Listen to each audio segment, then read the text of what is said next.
Dysfunctional family dynamics, ooh, man, do they sweep dilemmas and conflicts and struggles under the rug. No sweeping anything under the rug.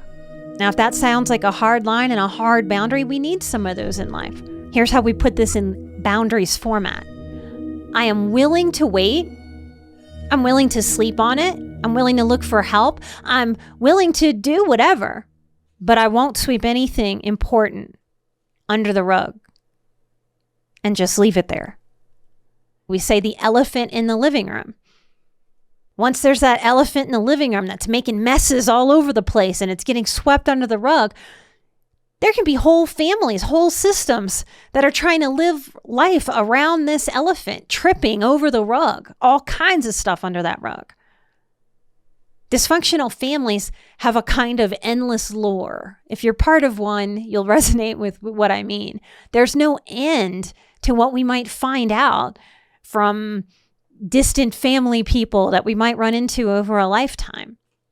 Because in dysfunctional families, what's pretty universal, not completely, but pretty, is really poor communication, really poor transparency, lots of control issues, even controlling of the narrative of the family. And all of that is wonky within dysfunction. I've heard the story of what happened the very day within my family when I was 23, and I pressed charges against my adoptive dad for the sexual abuse that he perpetrated against me.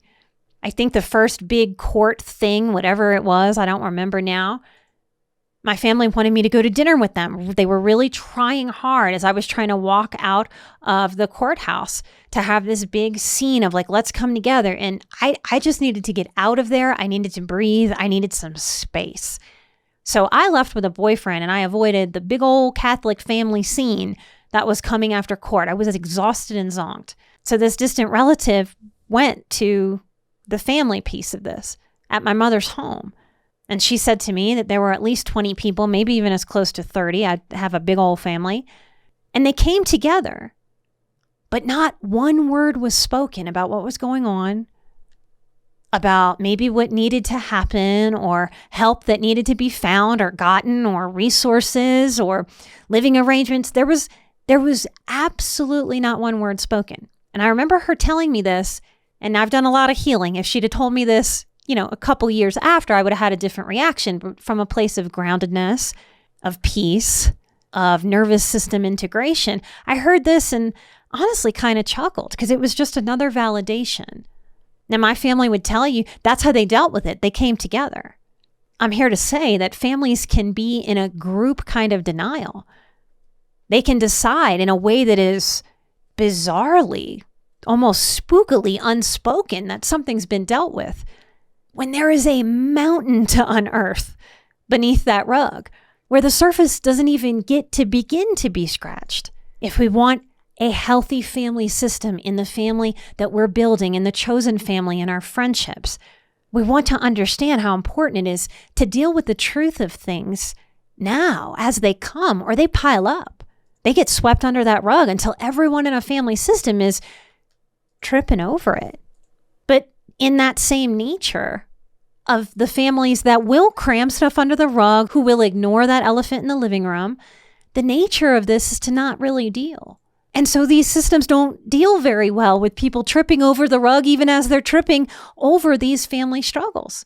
Instead of going, wow, we really need to get this elephant out of this living room.